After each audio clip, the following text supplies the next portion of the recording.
Hi, my name is Ren. I might sound like a broken record at this point, but January is finally over. Punxsutawney Phil might have seen his shadow for 6 more weeks of winter, but thank God it is not 6 more weeks of January. I actually read quite a few books this month by my standards, so at least we're starting that part of the year strong. You know, since... Excuse me, editing Ren. I filmed a whole segment here about how my wife and neighbor and I, we'd all attended a town hall that evening, hosted by one of our senators and one of our congresswomen, and then I hated the whole clip, so I scrapped it. But basically, what I was saying is we went to a town hall hosted in our community, and it was really neat just to see the physical community there. A lot of people, a lot of neighbors, there's a lot of people from really important organizations in our area, like from our local food bank and our local refugee resettlement program, and they were getting to ask the questions. So it was really neat to see a lot of people in leadership asking the questions that needed to be asked. Like, how does this affect us? How can we move on from here? What can we do? And again, at the time of filming this video, I was feeling very doom scrolly. Had woken up that morning feeling very doom scrolly. Still felt quite doom scrolly at the end of the day, to be honest. But after going to the town hall, even if not to go hear our elected officials speak, it was very cool to be there in that group of people that were also like ready to do something. If you can, I would encourage you to go get involved in your local community, whether you're going to a town hall that's being hosted by one of your representatives, or going to a city council meeting, or getting involved with an organization in your area that's doing the boots on the ground work. It all makes a difference. And for those of us feeling kind of out of control and like, what can we even do to make a difference in this moment? That is where you can make a difference. So, okay, back to books. The first book that I read in 2025 is The Brides of High Hill by Nevo. It is the latest book in the Singing Hills cycle, I believe number 5. I've just so happened to read them in the order of their publication, but you can read them in any order, which I think is really cool. The books follow Cleric Chi in their adventures as a monk of the Singing Hills, non-binary main character. We love to see it. In this particular installment, we find Chi accompanying a young bride on her journey to her wedding of an older ruler in like a desolate, decrepit, decaying city. But of course they discover secrets and a bunch of red flags, honestly, as they try to figure out what history is haunting the halls of this place. What I love about these stories is that they're very storytelling forward. It feels like you're kind of gathered around a campfire listening to tall tales, but they're all connected by this monk, and it's just fun to see kind of what adventures this monk goes on. I love that this one leaned a little bit more into horror, and the stakes felt a little higher, and there were a little more plot twists, and I just was like enraptured.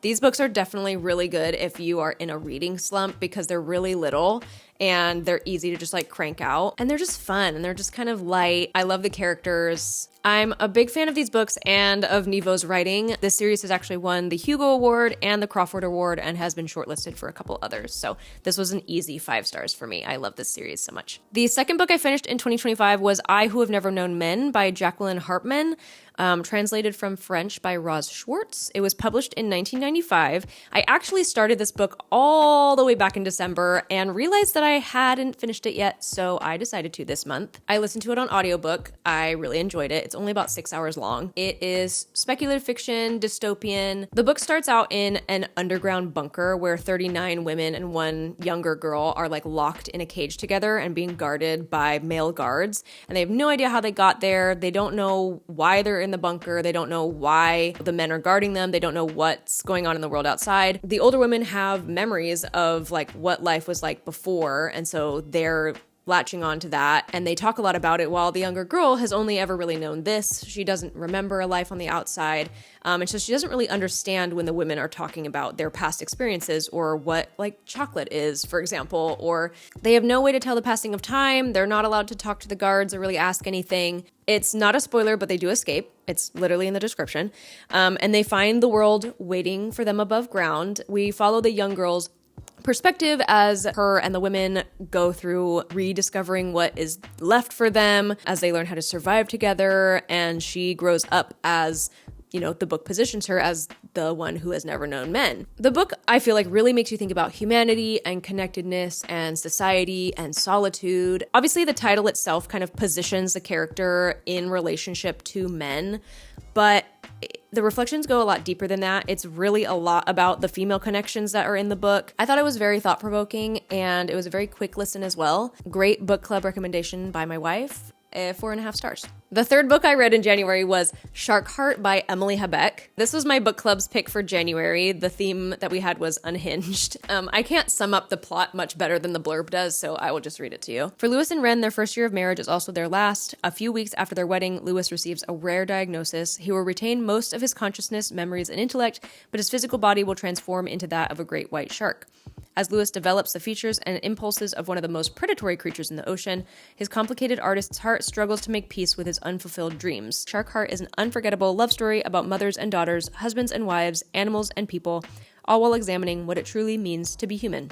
While Lewis is the one changing, and we do hear a lot from his perspective, we mostly follow Wren as she grapples with his transformation, and it brings up a lot of repressed memories of her childhood and her mother, and life before Lewis. And we also actually get to read from Wren's mother's perspective at some point as well. This book is a metaphor for grief and loss and acceptance and slowly losing a loved one to an illness or something like Alzheimer's or dementia.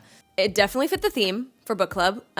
Fascinating concept. I thought it was executed quite well. The way that it's structured did take me out of the story a little bit in the middle. And so I personally maybe would have structured it a little bit differently just so it doesn't quite take you out of the story as much as it did personally for me. But I also, at the end of the book, understand why it was structured the way it was.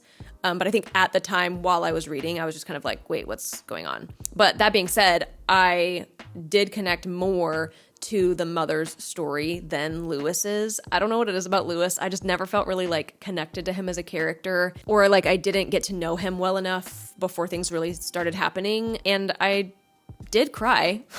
I did cry a couple times. I can't tell you why I cried because that'll kind of give it away, but I can't stop thinking about it. So that's how you know it sticks with you. I did give it 3.75 stars. You guys, as much as I rave about the Singing Hill cycle, I could not, unfortunately, get into this standalone novel by Niveau. It's called The City in Glass. It's my first DNF of 2025. I feel like I'm betraying her, actually, because I love her other books so much. Once again, the blurb. A demon, an angel, a city. The demon, Vitrine, immortal, powerful, and capricious, loves the dazzling city of Azrael. She has mothered, married, and maddened the city and its people for generations and built it into a place of joy and desire, revelry, and riot. And then the angels come, and the city falls. Vitrine is left with nothing but memories and a book containing the names of those she has lost, and an angel now bound by her mad, grief-stricken curse to haunt the city he burned. Made to be each other's devastation, angel and demon are destined for eternal battle. Instead, they find themselves locked in a devouring fascination that will change them both forever. Together, they both unearth the past of the lost city and begin to shape its future. But when war threatens Azrael and everything they have built, Vitrine and her angel must decide whether they will let the city fall again. Sounds great, right? Honestly, a lot of pieces of this I really did enjoy, and I do feel like Niveau is just such a good storyteller that maybe I just wasn't in the right space for it at the time. It was a lot of exposition. I don't know what it was about the beginning. I feel like everything happened so fast. It both was happening so slow and so fast. Does that make any sense? We were introduced to the city and to the demon, and she's bebopping around the city, and then all of a sudden it's gone. And these angels have destroyed it. So I feel like that happened really fast, but also with no reason, which is fine, I guess. It kind of felt like I was reading a backstory, a prologue to how a city was formed. It felt like a myth, a myth that you would tell about the creation of the earth or something, which in that part I enjoyed it, but then it just kept going. Again, interesting premise, interesting concept. I didn't really care for the characters. I don't know if I was supposed to or not. They both read very flat to me, even though Vitrine is very passionate about this city that she loves. Something about it was just not really hitting me. And so I got halfway through the book and just was I don't know if I can do this for another half of a book, unfortunately. And like I said, Niveau is one of my favorite writers at the moment. Great writer, but I just felt a little lost the whole time, unfortunately. And I'm glad I'm not the only one, because I was looking on Storygraph at some of the reviews, and a lot of people were saying similar things. And then there's a lot of people that really loved it. So again, maybe it's just me. I hope it's just me. But yeah, I had to stop. I'm saving the best for last because I really loved this book. The last book that I finished in January was called The Safe Keep by Yael Vanderwooden. Highly, highly, highly recommended by my wife. She read it first. She usually reads things first. That's a lie. She doesn't really, but she goes to the library and just picks up so many good things. And then I'm like, I also have to read those. Let's set the scene. It's 1961. It's post-World War II. We follow Isabel, who is currently living in her late mother's house in the Dutch countryside. Isabel is bound by routine and perfectionism and discipline and honestly just living in her mother's shadow a lot, which of course is all broken into shambles when her brother Louis shows up and is like, hey, here's my new girlfriend Eva. Can she stay at your house during the summer? Can she stay at your house during the summer? Let's see how this goes. Did I mention this is sapphic? I feel like that's important context. Eva is the opposite of Isabel, which of course leads to a lot of conflict and tension and obsession, especially as Isabel notices that things are going missing from the home. Like, guys, I fear I need to buy a copy for my own. Not only is the writing just absolutely scrumdiddlyumptious, the plot, I literally could not put down the book. Every time I had to put down the book, I just wanted to keep reading. Like, I see why this was shortlisted for the Booker Prize. It was deliciously written. It had longing. It had tension. The buildup was amazing. The payoff was amazing. I felt like it was written so poetically in a way that, like, sapphic fiction just is supreme. The girls who get it, get it. And the girls who don't.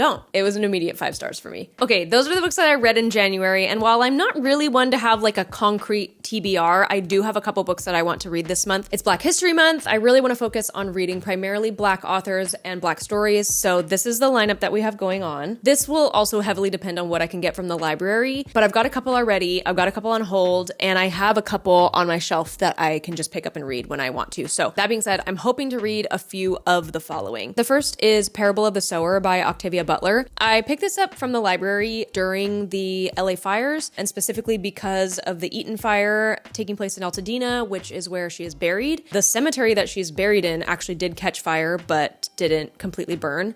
She literally published this in 1993, and it is set in the early 2020s, which is now. So if that's not like telling the future, I don't know what is. I know the premise generally, and my wife actually read it a couple months ago, and we talked about it when she read it, but I've never actually sat down and read it for myself, so I am excited to get into it. It is due at the library on Wednesday, February 5th, so I need to get going.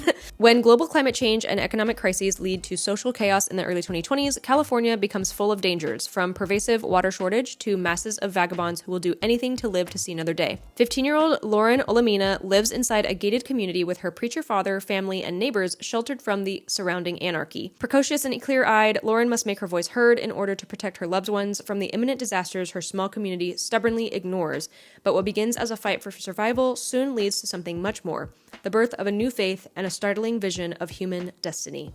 Another book I would love to read this month is Freedom is a Constant Struggle by Angela Davis. It was published in 2015. I have a hold on it both at my local library and also on Libby, so I have my fingers crossed that one of them comes in before the end of the month. I literally just checked on Libby and I am first in line, so that is a huge rush. I'm feeling so good about that. That never happens. It is a long blurb, but I will read this a little bit. Activist, teacher, author, and icon of the Black Power movement, Angela Davis talks Ferguson, Palestine, and prison abolition.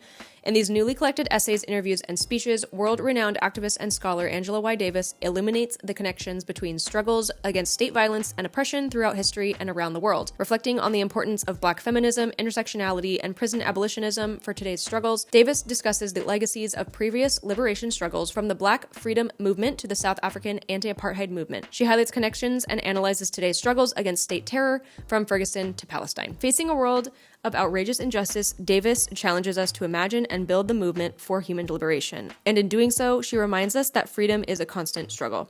I know it's gonna be so good. At some point, I would also love to reread Beloved by Toni Morrison. I've only actually read Beloved, and I haven't read the other two that come after it, so it'd be cool to reread this and then read the other two and just kind of get the full picture. So that is on my potential reread list. And then I can't find it, which is really annoying. I would like to read in full American Sonnets for My Past and Future Assassin by Terrence Hayes. It's from 2018. It's a poetry collection. I don't know where it is, but I bought it a few years ago after reading a few of these in college. This is a collection of sonnets, all of the same title, American Sonnets for My Past and Future Assassin, by Terrence Hayes. He wrote these within the first 200 days of the first Orange Man presidency. I really wish I could find it. It's either red or blue. It was hiding. American Sonnets for My Past and Future Assassin by Terrence Hayes. It's just a little guy. It's just a little poetry collection. Let me just read this for you. In 70 poems bearing the same title, Terrence Hayes explores the meanings of American, of assassin, and of love in the sonnet form. These poems are haunted by the country's past and future eras and errors, its dreams and nightmares. Inventive, compassionate, hilarious, melancholy, and bewildered, the wonders of this new collection are irreducible and stunning. I feel like the timing of rereading it is pertinent, but I haven't actually gone through the whole thing, so I'm excited to read all of these at some point. If not like the full thing during the entire month, I think I'm gonna just make sure I get through it. Maybe a sonnet a day. These two books are books that I would love to read this month, but I probably won't because I can't get them at the library and I would need to buy them, which I will, but right now my book budget is $0, so they look really good and I want to buy them at some point, but right now I just don't. It's not in the budget. The first one is The Kimoni Legacy, Initiation by Amari Richards, published in 2023. 3 siblings of noble heritage, a great land under threat by an unknown enemy, and secrets with the power to destroy everything built. One choice looms over all who walk the land of Nawala. Tradition or truth. And it looks so good. It's like 700 pages long. I am like in need of a long epic fantasy, and I feel like this is the one. So like when it comes to it, I'm going to need to buy it. Or my library can add it to Libby, please. Thank you. Okay, I thought this one was going to be perfect for this month because a sapphic romance by a Black author about Black main characters. And I was like, Valentine's Day, perfect. But once again, not at my library. So I'm going to have to pick it up. It's called Outdrawn. It's by Deanna Gray, and here's the quick premise. Noah Blues finally got her foot in the door. After clawing her way to the top of the charts with her webcomic, she's garnered enough attention to earn a full-time position at a company relaunching their cult classic comic, Queen Laissa. Queen Laissa is predicted to be an instant bestseller with movie deals already in the making. Things are falling into place. There's nowhere to go but up, as soon as she gets one person out of her way. Sage Montgomery has always been the best artist in every building she's stepped foot in. Raw Talent's gotten her webcomic to the top of the charts every month for the past 8 years. She's been the best for as long as she can remember. Sure, her career has plateaued, but that can be easily fixed by working on a big mainstream comic. She was promised complete creative control over Laissa. Instead, she got a shared credit with the one artist who's been breathing down her neck since college. The one artist who has a fighting chance at being better than her. Like I said, I don't usually reach for a romance, but if it's gay, literally give it to me. Rivals to lovers. You gotta love it. There are 2 other books that I will be reading in February. The first is called How to Walk Away by Catherine Center. It is our book club's pick this month. Theme was romance because it's Valentine's Day. Quick blurb. Margaret Jacobson is just about to step into the bright future she's worked for so hard and so long. A new dream job, a fiancé she adores, and the promise of a picture-perfect life just around the corner. Then suddenly, on what should have been one of the happiest days of her life, everything she worked for is taken away in a brief, tumultuous moment. They keep spelling fiancé wrong in this blurb.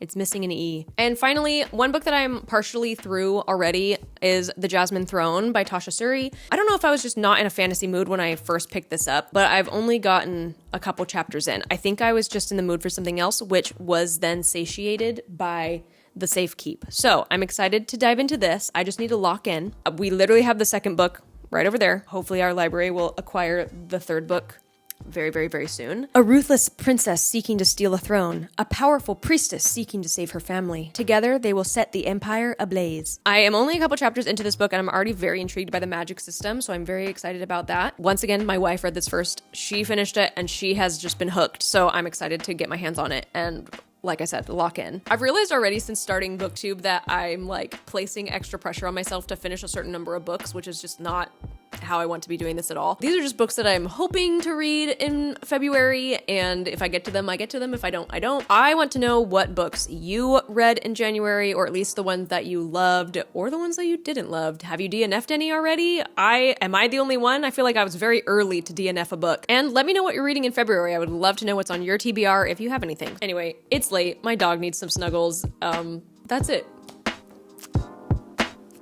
Peace out, Girl Scout. That's it, guys. Have a good night.